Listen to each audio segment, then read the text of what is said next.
Hello everyone, supreme divine পাওয়ার চ্যানেলের পক্ষ থেকে সবাইকে স্বাগত জানাই। আশা করছি আপনারা সবাই ভালো আছেন, আর আমি খুব ভালো আছি, দারুণ আছি। আজকে আরেকটি নতুন টপিক নিয়ে আলোচনা করব, যেটা আপনারা থাম্বনেল দেখেই বুঝতে পারছেন, তবু আমি এখানে বলবো। আমরা মৃত্যুকে ভয় পাই প্রত্যেকেই, তাই না? কিন্তু অনেকেই বলবেন না, আমি মৃত্যুকে ভয় পাই না। কিন্তু কোথাও তো মনে হয় আমরা বেশিরভাগ মানুষ মৃত্যুকে ভয় পাই, কারণ আমরা যদি আশেপাশে শুনি কেউ মারা গেছে বা আমাদের আশপাশে দেখি কেউ মারা গেছে, তখন সবসময় মনে হয় যে একদিন হয়তো আমাকেও চলে যেতে হবে। কোথাও একটা মন বিষাদগ্রস্ত হয়ে যায়, খুশির সঙ্গে অ্যাকসেপ্ট করতে পারি না। এগুলো শুধুমাত্র অ্যাকসেপ্ট করতে কারা পারে? যারা যোগীরা, ঋষিরা, যারা আধ্যাত্মিক জীবনে অনেক দূর এগিয়ে গেছে, যারা পূর্ণ মায়া ত্যাগ করতে পেরেছে। কিন্তু আমরা তো সংসারী মানুষ, আমরা অনেক সময় কি হয়, এই মায়াগুলো ত্যাগ করতে পারি না, তাই না? কারণ আমরা ভাবি যদি আমি চলে যাই, আমার কাছের মানুষগুলোর কি হবে, আমাদের অনেক সময় ভাবায়। কিন্তু আজকের ভিডিওতে আমার মনে হয় আপনাদের বা আমাদের অনেকটা ভয় কেটে যাবে। যতটুকু জ্ঞান আমি ইউনিভার্স থেকে পেয়েছি, আমার গুরুরা আমাকে যতটুকু জ্ঞান দিয়েছেন, আমি সেখান থেকেই আমার এই ভিডিওগুলো বানাই। যতটুকু আমার কাছে জ্ঞান আছে, শিক্ষার শেষ নেই, তো শিখতেই চলেছি। মনে হয় আরও কিছু শিখি, আরও কিছু জানি। তবুও আমার এই কিছু কিছু ভিডিও আমি নিজের মতো করে বানাই, যাতে করে আমার মনে হয় অনেক মানুষের মনকে আমি শক্ত করতে পারবো, অনেক মানুষকে বোঝাতে পারবো, এটুকু আমার আশা। এবং আমি জানি আমার ভিডিওগুলো সুন্দরভাবে আপনারা অ্যাকসেপ্ট করছেন, একটু হলেও ডিপার লেভেলে চিন্তা করেন। দেখুন, আমরা কিন্তু সবাই জানি আমাদের মৃত্যু কনফার্ম। জন্মিলে মরিতে হবে, অমরকে কোথা কবে। এই পৃথিবীতে যা কিছু আছে, সব কিছু জিনিসের মৃত্যু অনিবার্য। হতে পারে একটা ঘর বাড়ি, একটা পোশাক আশাক, খাবার জিনিস, গাছপালা, পশু পাখি, মানুষ, প্রত্যেকটা জিনিস এই পৃথিবীতে যা কিছু আছে, সব কিছুর মৃত্যু আছে। সে হতে পারে জড়, হতে পারে জীব। ধরুন একটা ঘর বাড়ি, তারও তো ক্ষয় আছে। বহু বছর ধরে ধরে দেখবেন সেই বাড়িটাও একদিন ধ্বংসস্তূপে পরিণত হয়ে গেছে। শুধু যে যার প্রাণ আছে সে মৃত্যুবরণ করবে তা নয়, কিন্তু মৃত্যু সবার জন্য। এই পৃথিবীতে যা কিছু আছে, কোনো কিছু স্থায়ী নয়। কিন্তু এখানে কথা হচ্ছে যে আমরা অনেক সময় মৃত্যুকে ভয় পাই। একটা ছোট্ট ঘটনা বলি, এটা আমার লাইফের ঘটনা। আমি আজও ভাবি, এখন ভেবে হাসি পায়, কিন্তু সত্যি ঘটনা। আমার জীবনে ভীষণ ছোটবেলা থেকে আমার জীবনে এমন এক একটা ঘটনা ঘটে গেছে, যেগুলো এখন আমি ভাবলে খুব ইজি মনে হয় যে কেন ঘটেছিল। তার মধ্যে একটা ছোট্ট ঘটনা বলি। আমার তখন বয়স খুব জোর হলে কত হবে, 6 বছর এরকম হবে, 6 থেকে 7 বছর এরকম হবে। আমি বেশিরভাগ টাইম একা একাই থাকতাম, কিছু খুঁজে বেড়াতাম, কিন্তু কি খুঁজছি আমি কিছুই জানি না। তো আমাদের বাড়িটা, আমার যে বাপের বাড়ি, এখন তো আমার বিয়ে হয়ে গেছে, তো আমার বাপের বাড়িটা ছিল একটু রাস্তা থেকে একটু সামান্য দূরে, মেন রাস্তা থেকে একটু সামান্য দূরে, একটুখানি রাস্তা পথ হেঁটে বাড়িতে আসতে হয়। তো আমি ছোটোবেলা থেকে কেউ মারা গেলে ভীষণ ভয় পেতাম, আতঙ্ক লাগতো আমার, এতটাই ভয় পেতাম কোথায় লুকাবো ঠিক করতে পারবো না। বাড়িতে আমার কে ছিল, আমার তখন ছোট যেহেতু, যেমন বাবা আর মা। তো বাবা ডিউটির মধ্যে থাকতেন আর মা বাড়িতেই থাকতেন। কিন্তু দেখতাম রাস্তা দিয়ে যখন কোনো মরা যেত, তখন হরিবোল দিতে দিতে যেত, তখন আমাদের যে কলোনিতে যে মানুষগুলো ছিল সবাই রাস্তার ধারে গিয়ে ভিড় করত। তো আমাদের পাড়াটা ছিল অনেক বড়, অনেকটা দূর থেকে আমাদের পাড়াটা ছিল। তো প্রায় 1 মাস, 3 মাস, 2 মাস ছাড়া ছাড়াই কেউ না কেউ মারা যেত। তো রাতের বেলা হলে অত কেউ দেখতে যেত না, কারণ অনেকটা দূর থেকে আসতো।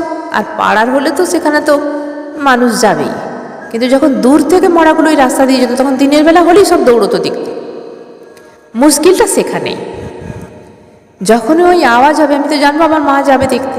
সবাই যাচ্ছে, রাস্তার ধারে গিয়ে দাঁড়িয়ে পড়বে, মরাটা যাবে। তখনকার দিনে কি হতো, পয়সা ছড়াতো, খই ছড়াতো, আর সবাই তখন বলতো যে ওই পয়সা যদি কুড়িয়ে বাচ্চাদের কোমরে দেয়া হয় লাল কারের সঙ্গে, তখন বলতো ওই হাওয়া বাতাস টাতাস কিছু লাগে না। তখনকার মানুষের একটা ধারণা ছিল। তো ওই পয়সা কুড়োতেও অনেকে যেত, যখন যেরকম রীতি। আজ থেকে প্রায় আমি অনেক বছর আগের কথা বলছি, ধরে নিন না 40-45 বছর আগের কথা আমি বলছি। তো সেই সময় যখনই ওই আওয়াজ হবে আমি কোথায় লুকাবো চেষ্টা করতাম। কোথায় লুকাবো? মার সঙ্গে যদি রাস্তার ধারে যাই তাহলে তো আমি মরাটা দেখতে হবে আমাকে, তাহলে তো ওখানেই আমি হার্ট ফেল হয়ে যাব। তো ওখানে কি ছিল, কারোর বাড়ি, কারোর মিটার ঘর, আমি সেই জায়গায় লুকিয়ে পড়তাম। তখন মনে হতো আমি এখানে লুকিয়ে আছি, আমি তো একা, যদি আমাকে সেখানেই ধরে। এবং বাড়িতেও থাকতে পারতাম না, বাড়িতে একা, মা চলে এসেছে রাস্তার ধারে, তাহলে ওই মরাটা যদি আমার কাছে চলে আসে।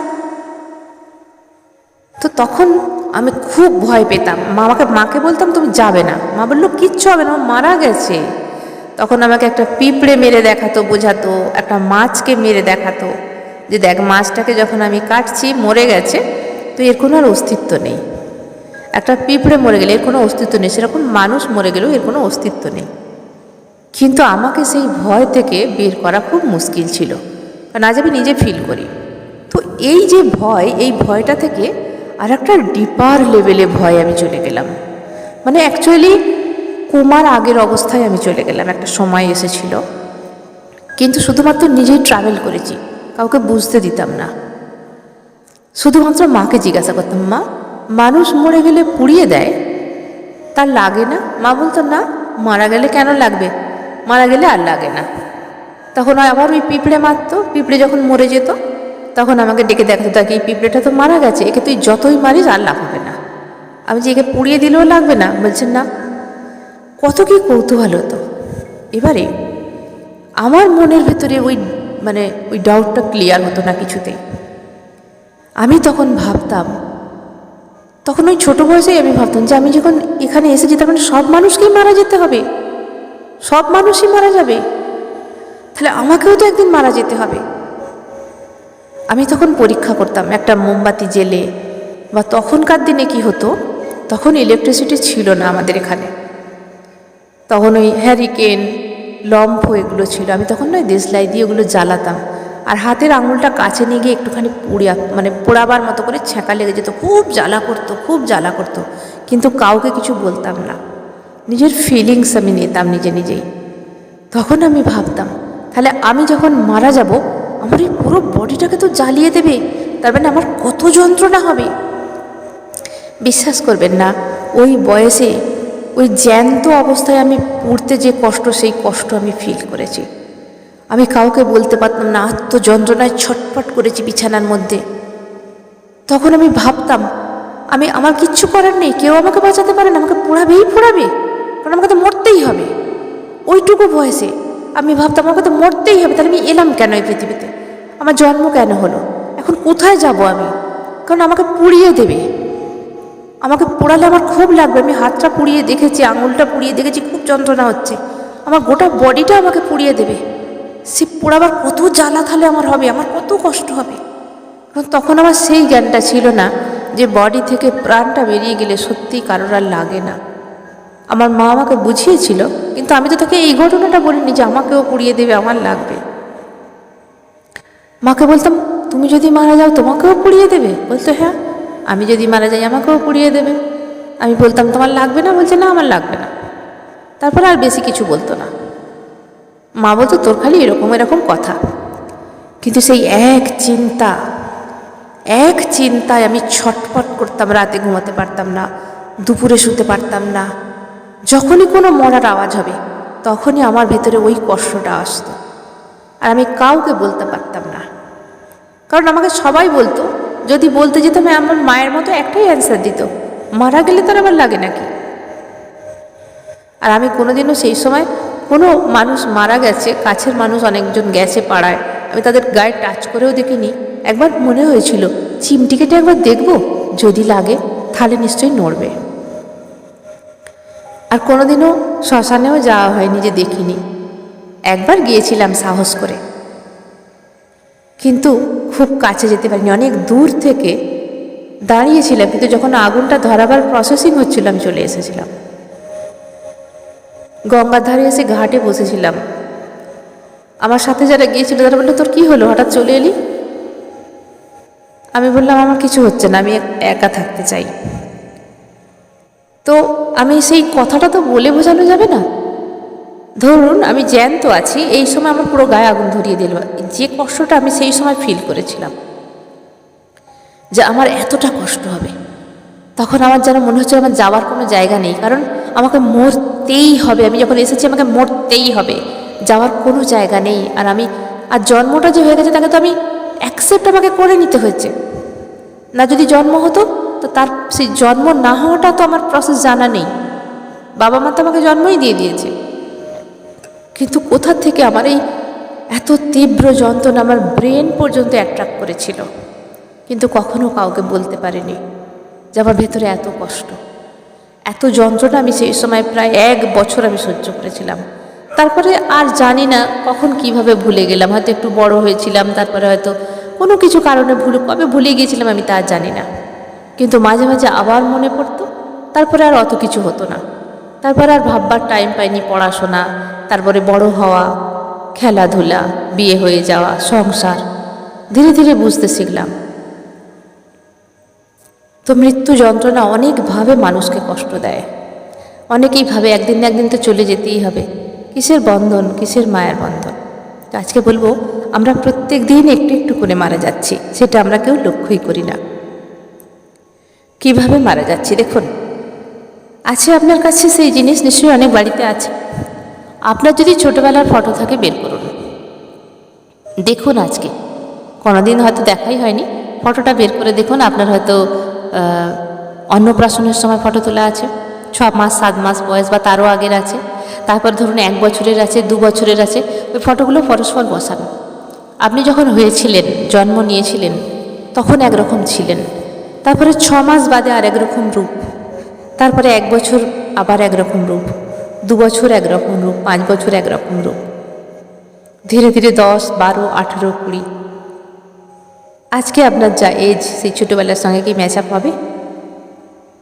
প্রত্যেকটা জিনিস চেঞ্জ, থটস লেভেল চেঞ্জ, এছাড়া আমাদের দৃষ্টিভঙ্গি চেঞ্জ, বডি গ্রোথ চেঞ্জ, সব কিছু চেঞ্জ। বডির সমস্ত কিছু চেঞ্জ। বড় হওয়ার সঙ্গে সঙ্গে সেই ছোটোবেলাগুলো আমরা মেরে ফেলেছি। ছোটোবেলার মতো আর বিহেভিয়ারও তো করি না, করি কি? সবার সামনে বসে বসে হ্যাঁ হ্যাঁ হ্যাঁ হ্যাঁ করে আমরা কাঁদছি, না সবার সামনে বসে বসে হ্যাঁ হ্যাঁ করে আমরা হাসছি। আমরা যেন কত অ্যালার্ট, কত সজাগ হয়ে গেছি, কত বুঝে কথা বলছি। আবার ছোটদের মানুষ করার চেষ্টা করছি, বকছি, গলা ভারী করে বলছি, এই এটা করবি না, বলছি তো। কিন্তু যখন আমরা ছোট ছিলাম আমরা খেলেছি, পড়ে গেছি, অনেক সময় গায়ে বস্ত্রহীনভাবে আমরা ছুটছি, খেলছি, কোনো লজ্জা ছিল না, কারণ ছোট। কিন্তু এখন দেখুন যে যারা বড় হয়ে গেছে, আমরা এই সময় কত অ্যালার্ট, বডির দিক থেকে কত অ্যালার্ট। সেই ছোটোবেলার আপনি আর নেই, ছোটোবেলাটা মারা গেছে, ধীরে ধীরে আবার একটু বড় সেও মারা গেছে। প্রত্যেকটা দিন একটু একটু করে আমরা মরে যাচ্ছি, বডি মারা যাচ্ছে। অ্যাকচুয়ালি বডি মারা যায়, সোলের মৃত্যু নেই, কখনো সোলের মৃত্যু নেই। আমরা আজকে যে বডির মধ্যে আছি, অনেক সময় দেখবেন অনেক বাচ্চাদের অনেক জ্ঞান, কোথা থেকে এলো সেই জ্ঞান? কারণ তার পূর্বজন্মের জ্ঞান। সোলের তো মৃত্যু নেই, জ্ঞান তো মানুষ নিয়ে আসে, কর্ম জ্ঞান এগুলোই তো মানুষের সঙ্গে আসে, শুধু বডির মৃত্যু হয়। কিন্তু স্বাভাবিক লাইফে থেকে, পৃথিবী তত্ত্বে থেকে বা মায়া নগরীতে থেকে এগুলো আমরা বুঝতে পারি না, কারণ মায়া আমাদের বুঝতে দেয় না। মায়ার জালে আরও বেশি করে আকৃষ্ট করে রাখে, কারণ এই পৃথিবী ছেড়ে চলে যেতে হবে। এত সুন্দর ঘর বাড়ি, যার যেরকমই থাক, সবার কাছে সবটা প্রিয়। এত সুন্দর ঘর বাড়ি ছেড়ে, এত প্রিয়জনদের ছেড়ে চলে যেতে হবে। কেন যাব? কি করে এদের ছেড়ে থাকবো, তাই না? কিন্তু যখন একটা মানুষ শুধুমাত্র বুঝতে পারে, যারা স্পিরিচুয়ালিটিতে আসে, যারা ডিপার লেভেলে চলে গেছেন, যারা এই মায়া জগৎকে কাটিয়ে উপরে উঠেছে, তারাই একমাত্র বুঝতে পারেন যে এই সমস্ত রিলেশান শুধুমাত্র কার্মিক কানেকশান, কেউ কারণ নয় এই দুনিয়ায়। এই দুনিয়াটা মায়ানগরী। সেই জন্যেই তো আমাদের যখন বৃদ্ধ হয়ে বাবা মা মারা যায় আমাদের খুব কষ্ট হয়। ছোটোবেলায় আমার বাবা মা আমার সব কিছু, আমার মার চেয়ে ভালো কেউ নেই, আমার বাবার চেয়ে ভালো কেউ নেই। যত গরিবই হোক, যত যেমনই হোক, যতই যাই হোক, যখন বড় হয়ে যাওয়া হয়, বাবা মা যখন মৃত্যু হয়, আমাদের অনেক সময় কাছের মানুষের মৃত্যু আমরা দেখেছি, কিছুদিন পরে আবার আমরা ভুলে গেছি। টাইম সব কিছু আমাদের ভুলিয়ে দেয়, নাহলে আমরা বাঁচতে পারবো না। সবই ইউনিভার্সের খেলা, সবই মায়ার খেলা। আর মায়ার জগতে মায়া যা ইলিউশন সৃষ্টি করছে আমরা সেই ইশারাতেই নাচছি। দেখুন না, একটা মানুষ যাকে আমরা চিনিও না জানিও না, হঠাৎ আলাপ, হঠাৎ করে হয়তো কোনো মানুষ প্রেম পরিণয়ে সম্পূর্ণ হলো, তার সঙ্গে ভালোবাসার আবদ্ধে সম্মান, ভালোবাসার মধ্যে তারা জড়িয়ে পড়ল।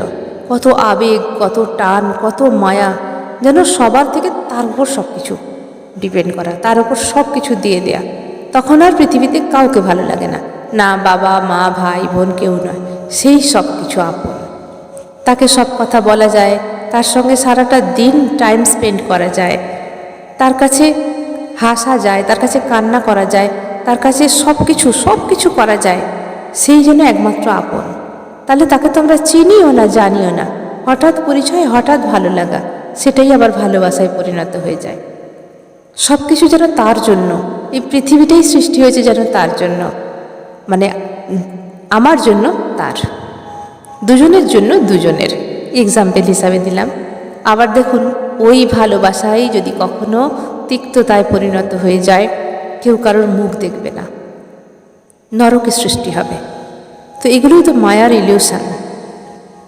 তাহলে আমার এখানে ভিডিওটার টপিকটা কি ছিল? প্রত্যেক দিন আমরা নিয়ত একটু একটু করে মরছি। আমরা, আমাদের বডির মৃত্যু আছে কিন্তু সোলের মৃত্যু নেই। সোল এই কর্ম নিয়ে চলে যাবে, যদি অধরা কিছু কাজ থাকে তাহলে আবার সোলকে ফিরে আসতে হবে। দেখুন না, মনে করে পাস্ট লাইফ কি আমাদের কারোর মনে আছে? আমরা কে কোথায় ছিলাম, কার ওয়াইফ ছিলাম, কার হাজব্যান্ড ছিলাম, কার ছেলে মেয়ে কী ছিল, কে আমাদের বাবা মা ছিল, কিছু কি মনে আছে? নেই। সেরকম আমরা মারা যাবার পর এগুলোও আমাদের মনে থাকবে না। শুধুমাত্র এখান থেকে আমরা কর্মটাই নিয়ে যাব, কি ব্যাড কর্মা কি গুড কর্মা, এটাই আমরা নিয়ে গিয়ে আগামী জন্মের আমরা সেই রকম হিসাবে ডেট অফ বার্থ পাবো, ডেট অফ প্লেস পাবো, date of relation, date of নয় রিলেশনশিপ আমরা সেরকম পাবো, মা বাবা সেরকম পাবো, পরিবেশ সেরকম পাবো, সুযোগ সুবিধা সেরকম পাবো। তো বি অ্যালার্ট, এমন কিছু কাজ করুন যাতে করে নেক্সট লাইফটাও আমরা ভালোভাবে কাটাতে পারি। কারণ অনেক সময় আমরা অনেকটা টাইম ওয়েস্ট করে ফেলি, কিছুই জানতে পারি না কেন এলাম এই পৃথিবীতে, কি করতে হবে আমাদের।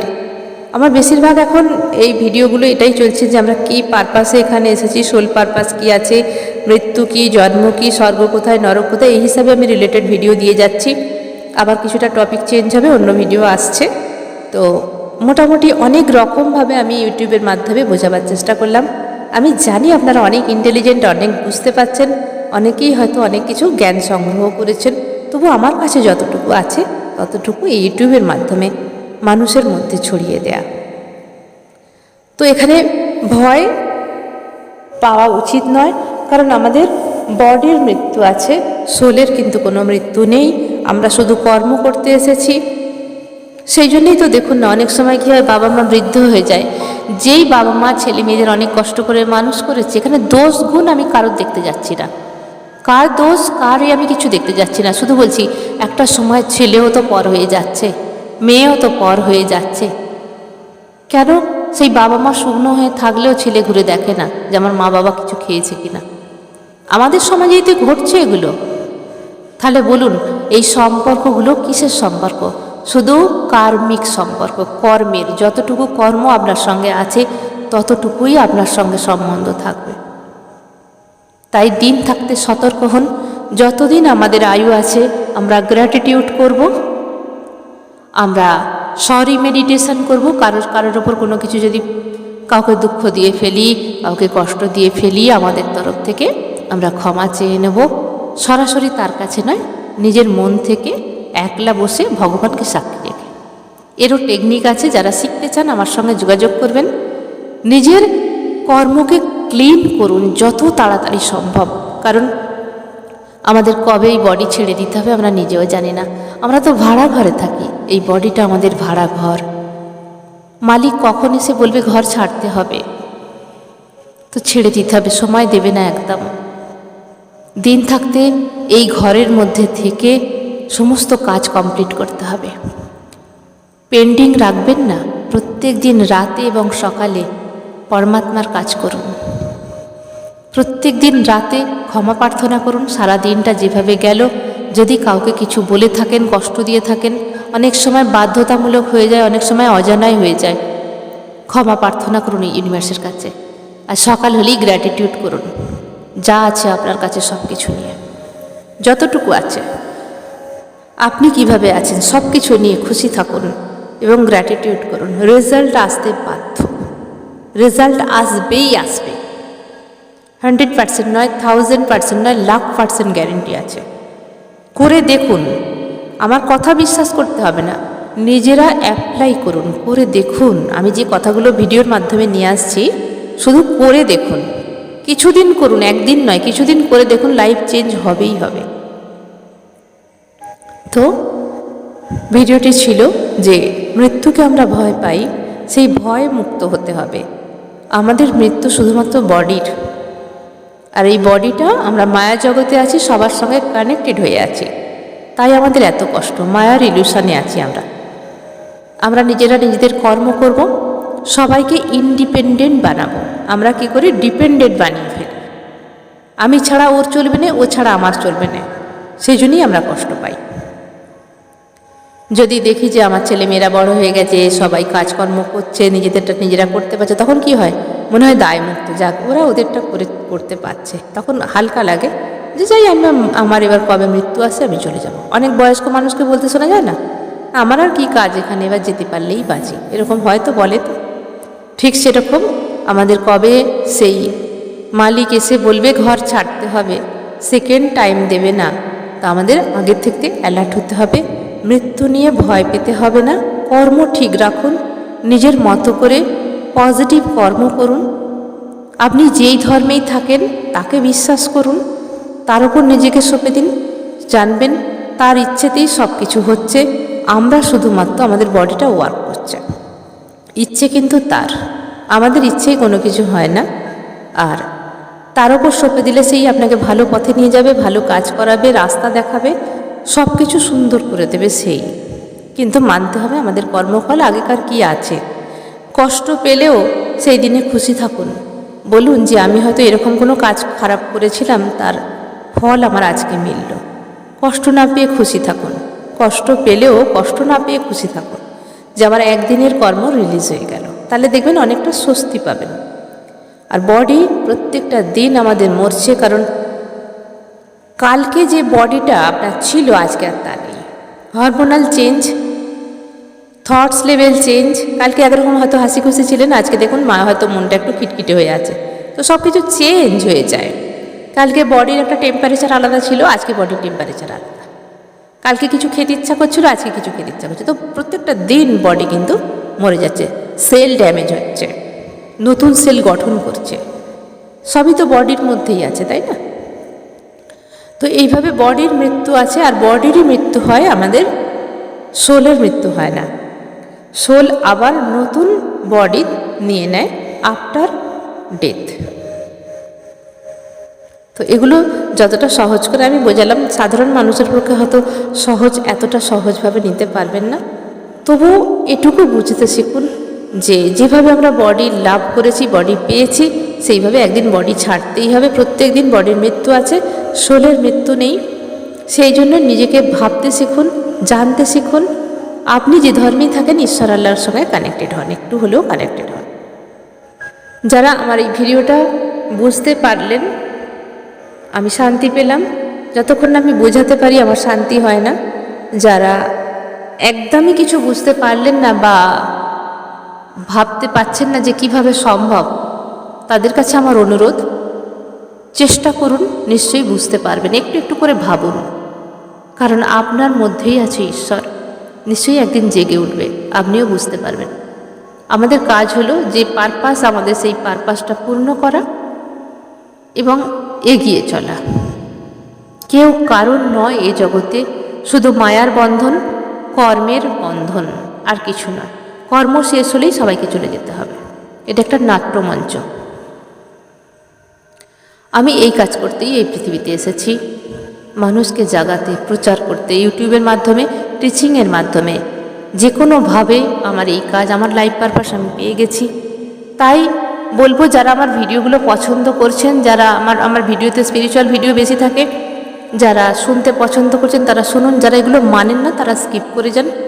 আমি সবসময় বলি, আমি কারোর সঙ্গে তর্ক করতে পারবো না, এটা আমার মাইন্ডের ব্যাপার এবং স্পিরিচুয়ালিটির ব্যাপার, এটা আমি বিশ্বাস করি মনে প্রাণে। যারা স্পিরিচুয়ালিটি বিশ্বাস করেন, যারা জানেন ঈশ্বর তত্ত্ব বলে কিছু আছে, ইউনিভার্স বলে কিছু আছে, এনার্জি বলে কিছু আছে, যারা বিশ্বাস করেন তারাই শুধুমাত্র আমার ভিডিওগুলো দেখবেন। যারা শোনার পরেও ভাবছেন আমি বিশ্বাস করি না, সেটা সম্পূর্ণ আপনার উপর ডিপেন্ড। আপনি পারলে শুনতেও পারেন, পারলে স্কিপও করতে পারেন, কোনো জোর নেই। আমার কারোর প্রতি কোনো জোর নেই, আমার শুধু ইউনিভার্সাল মেসেজ আমি দিয়ে দিলাম ইউটিউবের মাধ্যমে। কিন্তু সবার জন্য মঙ্গল কামনা রইল, সবাই ভালো থাকবেন, দারুণ থাকবেন। হয়তো যখন টাইম আসবে আপনারাও বুঝতে পারবেন, তার টাইম ছাড়া কিছুই হয় না এই জগতে। এটা আমি নিজেও বিশ্বাস করি এবং আরও অনেকেই বিশ্বাস করেন। Thank you, thank you, thank you.